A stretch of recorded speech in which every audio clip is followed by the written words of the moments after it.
Señoras y señores, bienvenidos a Tiempos Modernos. Seguramente nadie haya argumentado con mayor sentido común y mayor sentido del humor en favor de la civilización y de la religión cristiana que Gilbert Keith Chesterton. Su ingenio y mordacidad corrieron parejos a su altura y grosor. Estamos ante uno de los literatos e intelectuales más egregios del pasado siglo, un verdadero gigante en todos los sentidos. Gilbert Keith Chesterton nació en Londres en 1874 en el seno de una familia de clase media en la que el padre tenía fuertes inclinaciones artísticas y literarias y también un notable descreimiento religioso. La consecuencia fue un agnosticismo adolescente y juvenil que le llevó a la depresión. Con frecuencia se tumbaba en la cama y no hacía más que leer a Dickens, del que le atrajo su humanidad, que acabaría atribuyendo a su espíritu cristiano. Aunque durante un tiempo se interesó por el espiritismo, entonces de moda en Inglaterra, y mantuvo su agnosticismo, todo aquello le dejó una necesidad de esperanza que jamás le abandonaría, frente al pesimismo cultural de su tiempo. Pudo de ese modo enfrentar las adversidades de la vida, sobre todo tras la muerte de sus dos hermanos. Su biografía es la historia de una insobornable búsqueda de la verdad, que le condujo a rescatar las certezas sobre las que se ha construido la civilización. Se erigió en defensor de la razón y de la objetividad, lo que le llevó a convertirse en el apóstol del sentido común y a oponerse al nihilismo moderno. Su matrimonio a los 26 años con Frances Bloch, al tiempo que trababa amistad con Hilaire Belloc, fue un importante factor en su larga singladura de conversión, que le conduciría al catolicismo en 1922. En su tiempo tuvo una gran influencia en literatos como C.S. Lewis y Evelyn Waugh, y más tarde también en intelectuales de todo género, que van desde Paul Claudel hasta Slavoj Žižek, pasando por Hemingway, Graham Greene o García Márquez. Falleció el 14 de junio de 1936 cerca de Londres. Unos años antes, anhelando la vida eterna, dejó escrito: «Nadie ha reído en vida como yo reiré en la muerte». Don Carlos Esteban, muy buenas, muy bienvenido. Bueno, Chesterton es un clásico. Lo que pasa es que está pasando con Chesterton un poco lo de ser a fuerza de ser clásico y, en fin, lo de los proverbios chinos y árabes, que todo el mundo dice, pues según un proverbio árabe, y no es un proverbio árabe. Y a Chesterton se le atribuyen muchas cosas que no ha dicho, aunque dijo una gran cantidad de cosas, ¿no? Yo creo que es más difícil con Chesterton, porque con Churchill y Einstein y Lincoln, que también se les atribuyen muchas cosas, sí, pues es más difícil, tienes que buscar más. Pero en Chesterton la verdad es que das una patada en cualquiera de sus libros y te salen frases brillantísimas. Hace poco creo que se publicó un libro, está pensado para publicar, que sería una especie de condensación de Chesterton en pildoritas, es decir, en aforismos, ¿no? Convertir en aforismos todo el pensamiento de Chesterton. Bueno, uno de sus, en fin, amigos enemigos, como era Bernard Shaw, ¿no?, dijo de él, leo literalmente, que era exquisitamente sutil, cómico como una comedia italiana y serio como un poema épico, cuyo inmenso buen humor impide que su prodigioso talento te hastíe o fatigue. Es verdad que de otra manera podría llegar verdaderamente a fatigar, quizá de tanta brillantez. Es que hay muchísimos autores de estos que nos encandilan cuando los leemos, que probablemente nos caerían como una patada si los conociéramos personalmente, ¿no? O que no, tal. Pero en Chesterton, por lo que parece, la persona superaba con mucho el personaje en encanto, en simpatía, en bonomía, ¿no? Es decir, no es normal que alguien tenga como amigos muy íntimos y admiradores rendidos a dos enemigos brutales de todo lo que él representaba ideológicamente, como eran Bernard Shaw y H.G. Wells, ¿no? Que le adoraban. O sea, es decir, sí. Bernard Shaw le veneraba realmente, ¿no? Y pensaba exactamente, digamos, lo contrario. Incluso en el libro Herejes le dedica, le da una buena somanta de palos a Bernard Shaw, Chesterton, pero debía toma como arquetipo prácticamente de lo que hay que combatir, ¿no? Exactamente. Un poco así, ¿no? Bueno, en lo personal, además, Bernard Shaw, Chesterton, tomando la línea que apuntabas hace un momento, era un verdadero desastre. Es decir, era un tipo que iba por la calle y le ponía un telegrama a su mujer para decirle: ¿qué es lo que tengo que hacer ahora? Es decir, he salido a la calle y no recuerdo por qué demonios he salido a la calle. Creo recordar que era estando en una estación de tren, que decía, estoy en tal. ¿Dónde debería estar? Bueno. Es que me parece genial. Y ella le contestó: en casa. Sí. Eso, la verdad es que es parte de sus encantos, él lo presumía, supongo que no podía ser tan absolutamente exagerado como él lo cuenta, pero sí que formaba parte de su personaje eso era absolutamente poco práctico, ¿no? La parte práctica en su familia era su mujer, aunque él evidentemente tenía un éxito mundano bastante reconocido. Bueno, hoy que lo patologizamos todo y lo explicamos todo en función de patologías, ¿no? Diríamos que tenía un TDA muy pronunciado, o sea, un déficit de atención y el tipo se encontraba en mitad de la calle y no sabía qué estaba haciendo ahí. No, pero no era un déficit de atención porque se concentraba enormemente. Lo que pasa es que tenía una enorme vida interior. Digamos que estaba viviendo mucho para adentro. También eso tiene que ver con el déficit de atención, es decir, es una desconexión con la realidad que te circunda. Ajá. Pero tú puedes tener una vida interior riquísima, por supuesto que sí. Sí, pero luego analizaba la realidad que le circundaba de una manera maravillosa, ¿no? Maravillosa, realmente. Bueno, explicando el problema de Irlanda, él... Lo estoy simplificando mucho, obviamente, pero él decía aquello de que había una contraposición entre cómo se percibía cada una de las partes, por decir así, cómo los protestantes tienen la costumbre de decir yo soy un buen protestante, ¿no? Como diciendo, soy un hombre cumplidor de la normativa, y en cambio el católico siempre tiende a decir lo contrario, es decir, era un puritano. Era un puritano. Era un puritano, y él es de lo que le acusó Chesterton, y él reconoció que efectivamente, que ese es el problema, que eso era un puritano. Al final, un calvinista, que al final, si uno se para a ver, por ejemplo, a oír a Alberto Garzón decir un hombre de izquierdas no puede delinquir, recuerdo perfectamente en una entrevista con Ana Pastor, uno ve cómo la izquierda es, digamos, la derivación del calvinismo, que divide al mundo entre los salvados y los condenados, ¿no? Entre los ímprobos y los electos, ¿no? Así es, así es. Es curioso porque hay una corriente que une efectivamente ese puritanismo, ese calvinismo, y también la formulación, por tanto, de un poco del deber ser, frente a la realidad, ¿no? Es decir, una afirmación de ese deber ser teórico. De hecho, tiene una polémica en aquella época en torno al cierre de los pubs a una determinada hora, ¿no? Que apoyaba, el progresismo lo apoyaba y entre otros quiero recordar que Bernard Shaw lo apoyaba, y Chesterton era justamente todo lo contrario. Dejen a la gente en paz, vivir tranquilamente, apoyados en la barra con su jarra de cerveza, ¿no? Sí, además, bueno, es que además era muy parcial hacia la barra de cerveza, igual que hacia el tabaco. Y la verdad es que en una controversia dijo, bueno, yo puedo estar de acuerdo con un abstemio en cuanto a las malas tabernas, que hay que cerrarlas, pero no en cuanto a las buenas. Es decir, Bernard Shaw, por cierto, era abstemio también y estaba completamente contra el alcohol, y esa era una especie de derivación de su calvinismo en sentido progresista. Tiene además Chesterton un libro maravilloso que es La hostería volante, bueno, se ha traducido de varias maneras, que va exactamente de eso, del prohibicionismo que llega a Inglaterra.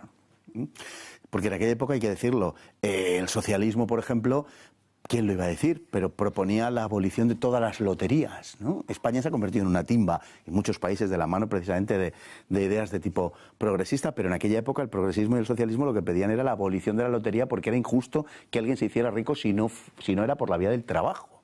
Sí, bueno, igual que también lo que canta el Avanti Popolo, el himno comunista italiano, que no trabaje, que no coma, que claro. Es, por cierto, sacado de San Pablo. Sí, efectivamente, quien no labora no mangerà, ¿no? Es decir, que es esa idea, efectivamente, y era el culto al trabajo. Hoy, en cambio, la izquierda se basa mucho más en el tipo que no trabaja, en el parado, en el subvencionado, bla, bla, bla, ¿no?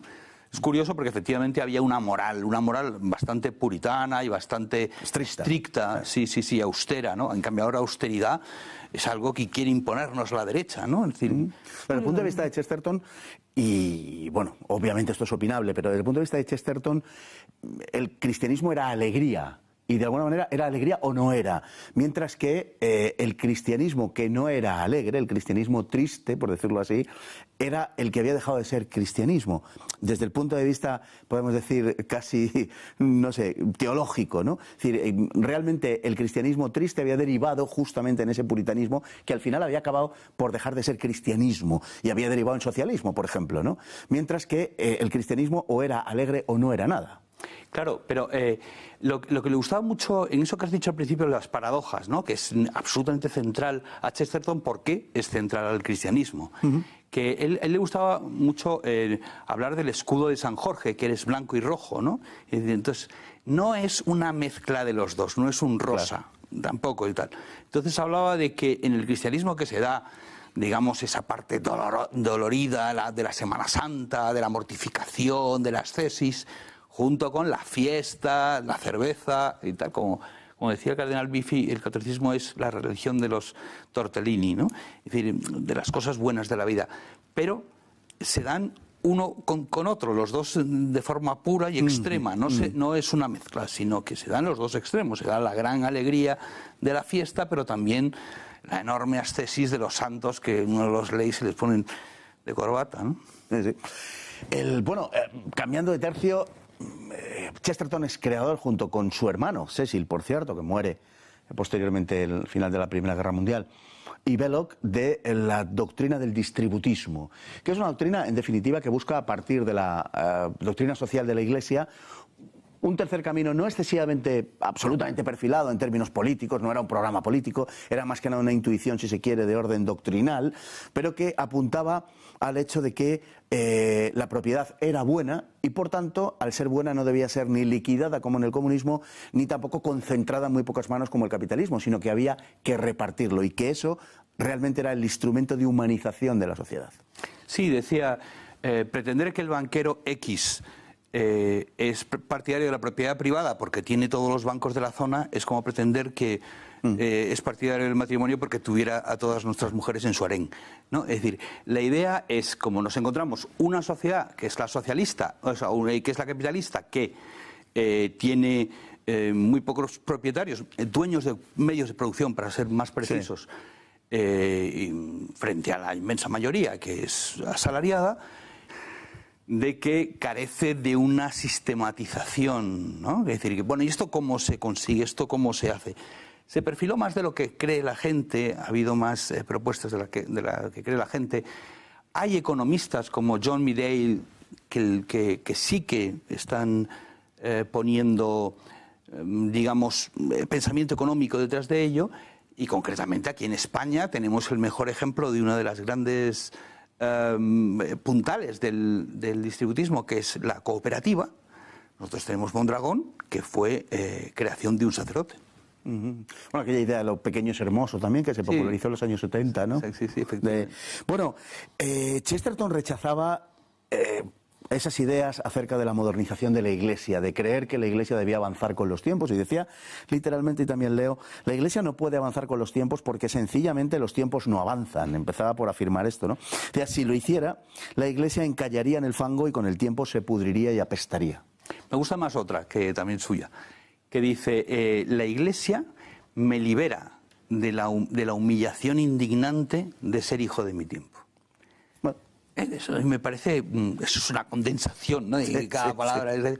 Y efectivamente es eso, es decir, a veces nos tememos que no la Iglesia en sí misma, pero sí parte de la jerarquía o del clero, le tira mucho, como nos tira a todos, pues seguir las modas del momento, ¿no? Ahora que estamos con el tema, aquí con la cumbre climática, que bueno, parece que buena parte de nuestra jerarquía se ha apuntado con un entusiasmo de converso, literalmente, al asunto ecológico. Pero en principio lo que tiene de grande la Iglesia es que, como está fuera del tiempo, como su autor es literalmente existe fuera del tiempo, pues no se ajusta a las modas, ¿no?